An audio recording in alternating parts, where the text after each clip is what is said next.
Hello, this is Wayne Erreca with Traverse City Theater Scene, and I'm sitting with Joe Kilpatrick and Rob Stow. They're the two stars of the upcoming As Is play, showing at the Studio Theater. Gentlemen.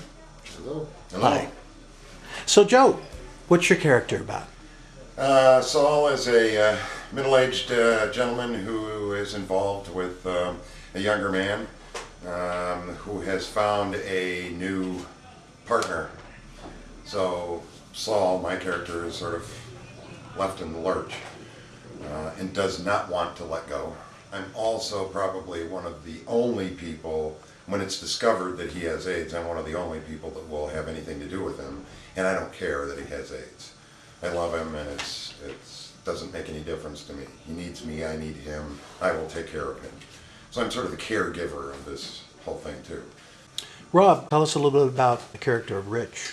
Rich is an up-and-coming writer and started a catering business, and right before he found out he has AIDS, and you find out he has AIDS pretty early on in the show, and it makes him very angry, as it would a lot of people. At the time, it's kind of a death sentence, and he's scared of it. He doesn't know what to do about it. He doesn't even tell Saul for quite a ways into the show, for the same reasons a lot of people keep secrets like that. So he's really conflicted and confused and trying to work through all the issues that come with being diagnosed with a really fatal disease, especially at the time of the work being written. Have either of you personally had any experience with friends or family that have been victims of the AIDS? I had when I was living in New York. I was in New York from 1980 through 1985, and I lost a couple of friends. Just decimated. I mean, back then it was nobody had a clue what to do about it. We didn't have the program of medication and care that we have now, so that we can deal with it. It was, in essence, a death sentence back in 1985. So, and I think that's one of the ways that the humor comes through. Why there is humor in this play, because it was one of the few ways that they had to deal with it. I had a very good friend named Joseph Martin who died from AIDS, and that's how he handled it. He was a trooper and singing all the way to the very end.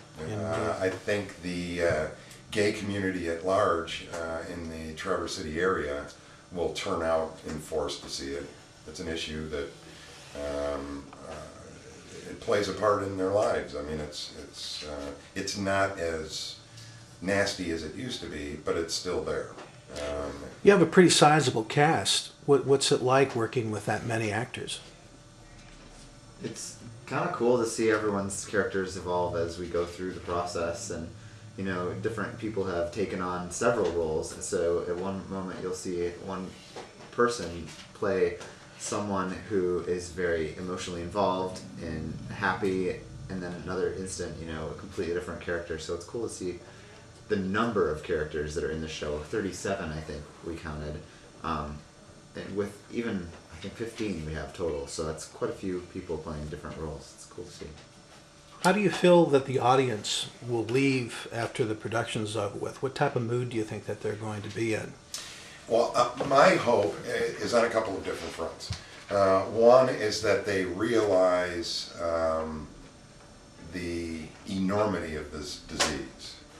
And another, maybe even more important aspect of it is to have an understanding that issues that confront gay couples, mortality, disease, support, encouragement, love, are not that much different than they are with heterosexual couples.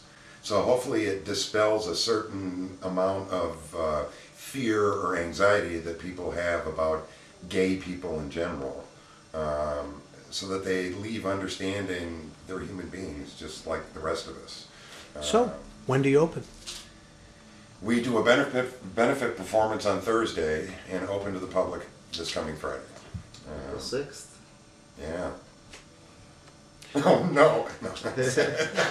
So, as far as roles that you've played in your life, Rob, where would you rate this as far as challenging? This is a whole different kind of challenge for me because most of the roles I've done are musical theater roles, often really comic roles, physical roles. So this is a very different role because it takes my acting to a different point where I have to be. I don't want to say that my other roles were one-dimensional, but they had far less depth than this one does. Same question, Joe. I find this for me it's a nice stretch. Only because I have last year we did musical comedy Murders in 1940, and I played a very flamboyant gay man from the 40s, and this is as a straight actor, is a nice challenge for me to be able to play a gay person and not be over the top with it, and yet at the same time have people understand that I have those feelings. So to make it real and yet believable at the same time is the challenge for me, and I'm loving it. I'm finding it very, very interesting, and it's been a lot of fun working on this project. So, Joe, Rob, thank you so much. thank you. Thank you.